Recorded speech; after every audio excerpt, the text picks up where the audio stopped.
Welcome to my YouTube channel. At a time ನಾನು long time ಆದಮೇಲೆ ನಾನು lengthy ವೀಡಿಯೋನ ಅಪ್ಲೋಡ್ ಮಾಡ್ತಾಯಿದ್ದೀನಿ.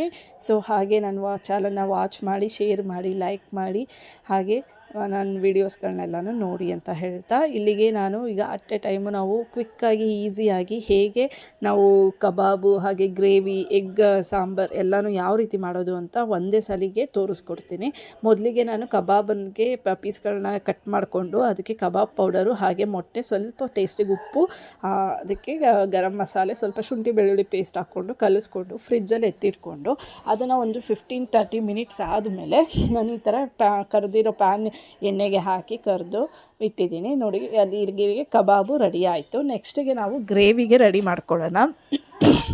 ಒಂದು ಪಾತ್ರೆಗೆ ಸ್ವಲ್ಪ ಎಣ್ಣೆ ಬಿಟ್ಕೊಂಡು ಅದು ಕಾದ ನಂತರ ನಾವು ಡೈರೆಕ್ಟು ಈರುಳ್ಳಿ ಹಾಕೋತಾ ಇದ್ದೀನಿ. ಈರುಳ್ಳಿ ಹಾಗೆ ಟೊಮೆಟೊ ಹಾಕ್ಕೋಬೇಕು. ಸಾಸಿವೆ ಎಲ್ಲ ಏನೂ ಬೇಕಾಗಿಲ್ಲ, ಯಾಕೆಂದರೆ ಇದು ನಾವು ವೆಜಿಟೇರಿಯನ್ ಅಲ್ಲಲ್ಲ. ಸೊ ಹಾಗಾಗಿ ಇದು ಸ್ವಲ್ಪ ರೋಸ್ಟ್ ಆದಮೇಲೆ ನಾವು ನೆಕ್ಸ್ಟು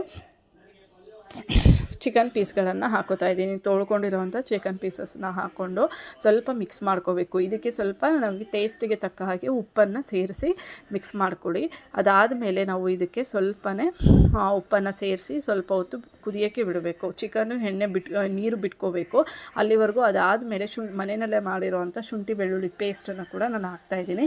ಹಾಗೆ ರುಬ್ಬಕ್ಕೂ ಹಾಕೋಬೋದು, ಇಲ್ಲಾಂದರೆ ಹೀಗೇನೂ ಹಾಕೋಬೋದು. ಇದಕ್ಕೆ ಸ್ವಲ್ಪ ಪುದೀನ ಸೊಪ್ಪು, ಹಾಗೆ ನಾನು ಹಸಿಮೆಣಸಿನ್ಕಾಯಿ, ಈರುಳ್ಳಿ, ಸ್ವಲ್ಪ ಟೊಮೆಟೊ, ಹಾಗೆ ಪುದೀನ, ಕೊತ್ತಂಬರಿ, ಇದಿಷ್ಟು ಚಕ್ಕೆ, ಲವಂಗ, ಏಲಕ್ಕಿ ಇದಿಷ್ಟನ್ನು ಹಾಕಿ ರುಬ್ಬಿಟ್ಕೊಂಡು ಪೇಸ್ಟ್ ಮಾಡಿಟ್ಕೊಂಡಿದ್ದೆ. ಸೊ ಈಗ ಅದನ್ನಷ್ಟನ್ನು ನಾವು ಮಿಕ್ಸ್ ಮಾಡಿ ಹಾಕೋತಾ ಇದ್ದೀನಿ. ಅದು ಒಂದು ಕುದಿ ಬಂದ ನಂತರ ಗರಂ ಮಸಾಲ, ಅರಿಶಿನ ಪುಡಿ, ಹಾಗೆ ಸ್ವಲ್ಪ ಅಚ್ಚ ಖಾರದ ಪುಡಿ ಇದಿಷ್ಟನ್ನು ಹಾಕಿ, ಧನಿಯಾ ಪೌಡರ್ನು ಹಾಕಿ ಮಿಕ್ಸ್ ಮಾಡಿ ಒಂದು ಕುದಿ ಬರೋವರೆಗೂ ಬಿಡಿ. ಇದಾದಮೇಲೆ ಒಂದು ಕುದಿ ಬಂದ ನಂತರ ನೀವು ಸ್ವಲ್ಪ ಬೇಕಾದಷ್ಟು ಮೊಸರನ್ನಾರು ಹಾಕ್ಕೋಬೋದು. ಮೊಸರು ಹಾಕಿದ್ರೆ ಸ್ವಲ್ಪ ಟೇಸ್ಟ್ ಬರುತ್ತೆ.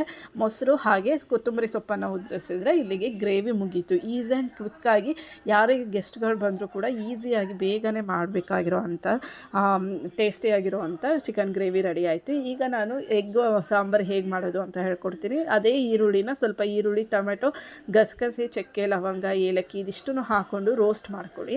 ರೋಸ್ಟ್ ಆದ ನಂತರ ಸ್ವಲ್ಪ ಕೊತ್ತಂಬರಿ ಸೊಪ್ಪು, ಕಾಯಿ ತುರಿ, ಒಂದೇ ಒಂದು ಸ್ವಲ್ಪ ಕಾಯಿ ತುರಿ, ಹಾಗೆ ಚಕ್ಕೆ, ಲವಂಗ ಇದೆಲ್ಲ ಹಾಕಿದ್ವಲ್ಲ, ಖಾರದ ಪುಡಿ, ಧನಿಯಾ ಪೌಡರು ಹಾಕಿ ರುಬ್ಕೋಬೇಕು. ಇದನ್ನು ನುಣ್ಣಗೆ ಪೇಸ್ಟ್ ಆದಮೇಲೆ ಒಂದು ಪಾತ್ರೆಗೆ ಸ್ವಲ್ಪ ಎಣ್ಣೆ ಬಿಟ್ಟು ಅದಕ್ಕೆ ಈರುಳ್ಳಿ ಸ್ವಲ್ಪ ರೋಸ್ಟ್ ಆಗೋವರೆಗೂ ಹುರ್ಕೊಡಿ. ಅದಾದಮೇಲೆ ಆ ಗ್ರೇವಿ ಏನು ನಾವು ರುಬ್ಕೊಂಡಿದ್ದೀವೋ ಆ ಮಸಾಲೆನೆಲ್ಲ ಹಾಕಿ ಎಣ್ಣೆ ಬಿಟ್ಕೊಳ್ಳೋವರೆಗೂ ರೋಸ್ಟ್ ಮಾಡ್ಕೊಳ್ಳಿ. ಇದಕ್ಕೆ ಸ್ವಲ್ಪ ಟೇಸ್ಟಿಗೆ ತಕ್ಕ ಹಾಗೆ ಉಪ್ಪನ್ನು ಕೂಡ ಸೇರಿಸ್ಕೊಳ್ಳಿ. ಉಪ್ಪು ಮತ್ತು ನೀರು ಎರಡನ್ನೂ ಸೇರಿಸಿ ಒಂದು ಕುದಿ ಬರೋವರೆಗೂ ಬಿಟ್ಕೊಳ್ಳಿ. ಇದಾದ ನಂತರ ನೆಕ್ಸ್ಟು ನಾವು ಏನು ಮೊಟ್ಟೆ ಇರುತ್ತಲ್ಲ, ಆ ಮೊಟ್ಟೆನೆಲ್ಲ ಒಂದು ಪಾತ್ರೆಗೆ ಒಡೆದು ನಾನು ಒಂದೇ ಸೈಡ್ ಇಟ್ಕೊಂಡಿದ್ದೀನಿ. ನೀವು ಹಾಗೇನೂ ಒಡೆದು ಡೈರೆಕ್ಟಾಗಿ ಹಾಕೋಬೋದು. ನಾನು ಇದೇ ಇರುತ್ತಾ ಒಂದು ಸೌಟಿಗೆ ಹಾಕ್ಕೊಂಡು ಮಿಕ್ಸ್ ಮಾಡಿಕೊಂಡು ಅದರೊಳಗೆ ಬಿಡ್ತಾಯಿದ್ದೀನಿ. ಒಂದೊಂದೇ ಬಿಡ್ತಾ ಹೋದರೆ ಅದು ಕದ್ರುಕೊಳ್ಳಲ್ಲ. ಸೊ ಹಾಗಾಗಿ ಅದು ಹಾಕಿದ ತಕ್ಷಣ ಇಮಿಡಿಯೇಟು ಕದ್ರಬಾರ್ದು. ಹಾಗೇ ಆ ಸೌಟಲ್ಲಿ ಇದು ಮಾಡ್ಕೊತ ಹೋಗಬೇಕು. ಅದಾದಮೇಲೆ ಕೊತ್ತಂಬರಿ ಸೊಪ್ಪು ಉದುರಿಸಿದ್ರೆ ಇಲ್ಲಿಗೆ